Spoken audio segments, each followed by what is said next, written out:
muito incipiente, por um lado, portanto pouco uso ainda, e infelizmente muito do uso, em alguns dos usos que estão a ser dados, o uso incorreto.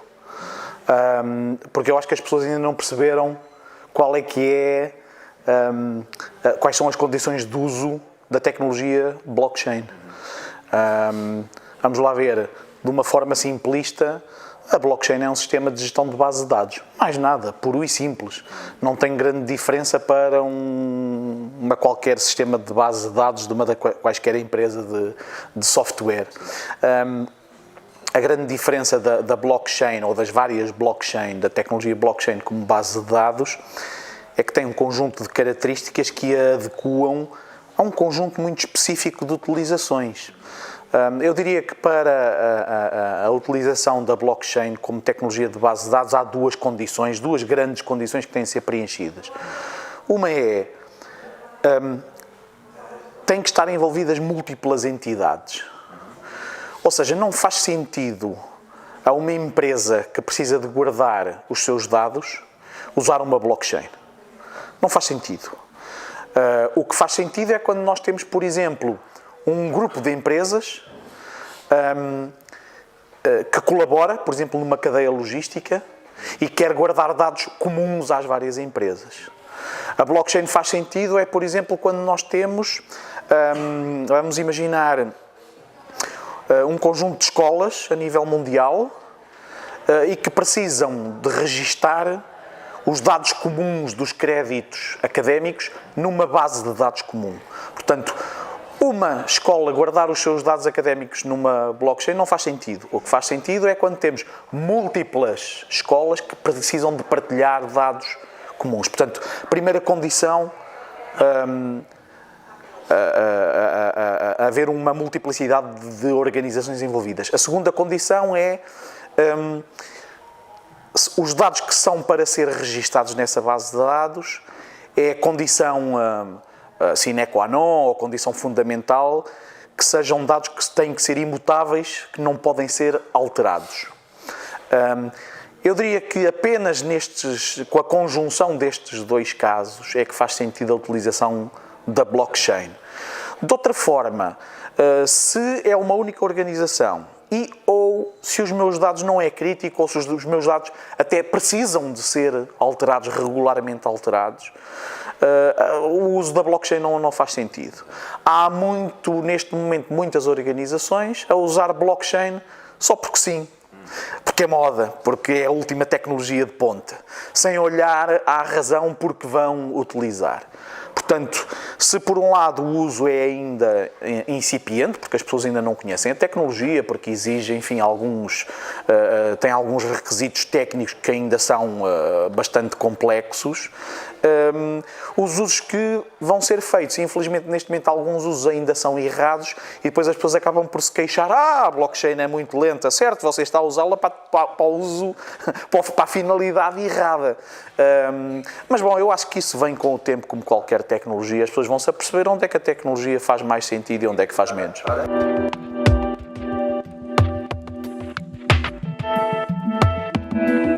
Vamos imaginar uma universidade.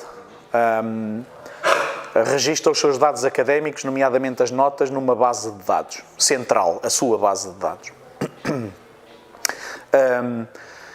Sendo uma base de dados tradicional, centralizada, monolítica, é relativamente fácil de alterar, nomeadamente a universidade, quando precisa altera os dados. Também é fácil de alterar, e tem acontecido algumas vezes, um aluno qualquer com mais expediente tecnológico alterar os seus registros.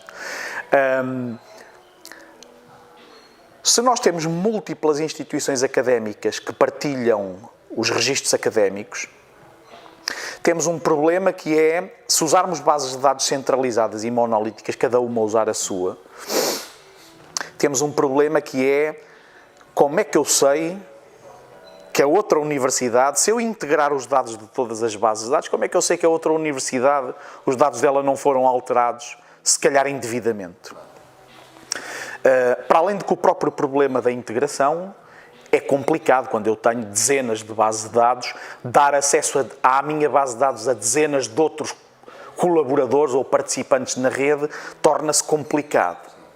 O que é que a blockchain traz? A blockchain é um sistema de base de dados descentralizado, portanto pode estar distribuído por vários computadores, pode estar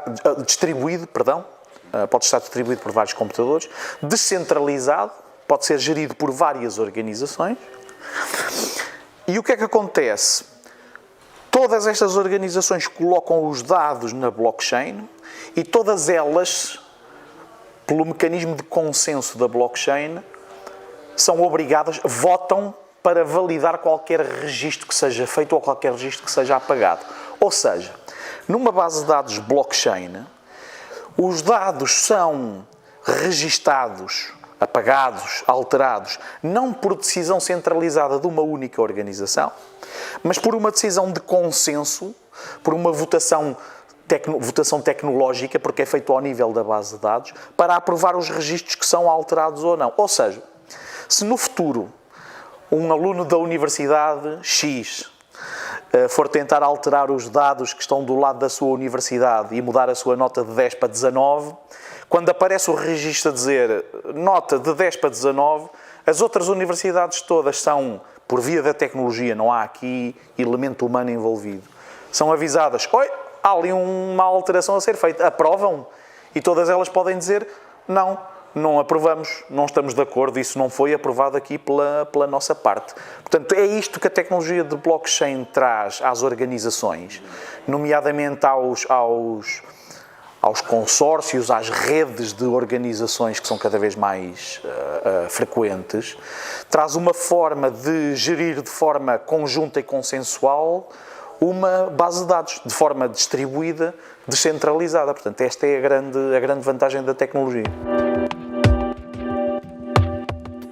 Eu, como opinião pessoal, ponto número 1, e como opinião institucional, tanto como empresário na área destas tecnologias, como membro da Associação Portuguesa de Blockchain e Criptomoedas, portanto, tanto a nível pessoal como a nível organizacional, podiam ser diferentes, mas a minha opinião é que deve haver regulação, terá que haver regulação.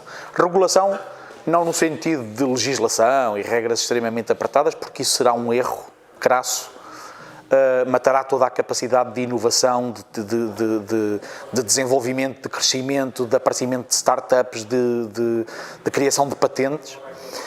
Eu acho que a regulação é inevitável, como em qualquer atividade humana, e porque, por outro lado, estas áreas são também sempre, tudo o que é área nova de tecnologia, aconteceu com todas as tecnologias, presta-se muito, por causa da falta de informação das pessoas, presta-se muito a fraudes, enganos, mentiras, esquemas, enfim. E a regulação é importante para, de facto, eliminar do mercado alguns players, enfim, que não se podem dizer que sejam ortodoxos, e também para colocar barreiras à entrada desse tipo de players. No que diz respeito aos efeitos da regulação, eu acho que temos que distinguir entre curto prazo e longo prazo. Eu acho que no curto prazo terá, obviamente, um efeito de arrefecimento. Diminui um bocado a temperatura, limita a entrada de novos players, obriga as pessoas a terem algum comedimento naquilo que comunicam, naquilo que dizem, naquilo que prometem. E, portanto, acho que levará no curto prazo a algum arrefecimento, a algum acalmar das águas. Agora, no geral, a médio e longo prazo, eu acho que só vai trazer valor à indústria, só vai trazer valor ao ecossistema, só vai trazer valor aos portfólios, obviamente,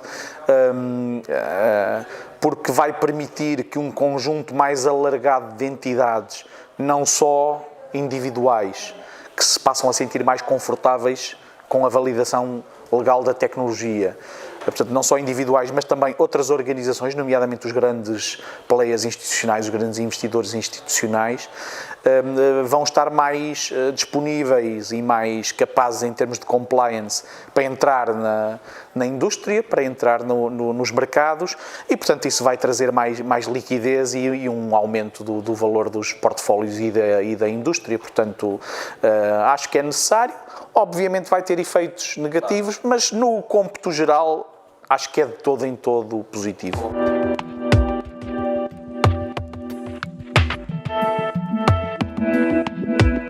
Sim, há muita gente que faz comparações com o período das dot-com, o fim da década de 90, e não sabe do que é que está a falar, porque qualquer pessoa com menos de 30 anos que faça essa comparação, alguns deles vice-presidentes do JP Morgan e da Goldman Sachs não sabem do que é que estão a falar. Eu sei do que é que estou a falar, porque eu estava lá, com 50 anos, no boom das dot-com a partir de 95, criei uma das primeiras empresas de internet em Portugal, ajudei a construir parte da internet em Portugal, portanto estive envolvido diretamente nesse período, nessa construção. E sim, há uma série de presenças desta tecnologia, dos impactos que pode ter, com todo o período a seguir ao aparecimento comercial da internet em 1991. Há uma série de paralelos que se podem fazer a vários níveis, inclusive ao nível da regulação, como estávamos ainda agora a falar, mas quer dizer, para todos os efeitos, eu diria que nós neste momento, e eu volto a dizer, eu tenho 50 anos e eu estava lá, portanto eu posso falar, as criptomoedas neste momento é quase como o e-mail. Na altura, há 30 anos atrás, ou seja, ainda está para aparecer na blockchain a Amazon, o eBay, o Facebook, o Google da blockchain. Portanto, sim, há claramente uma série de paralelos, o que significa que eu acho que vão haver outros paralelos também.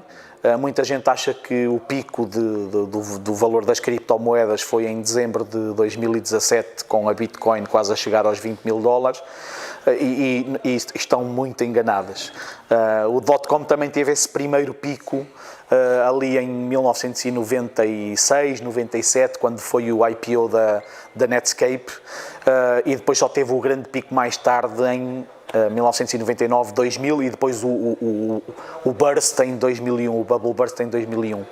Portanto, eu acho que o grande pico das criptomoedas ainda está para vir, mas concordo que vai ser mais rápido.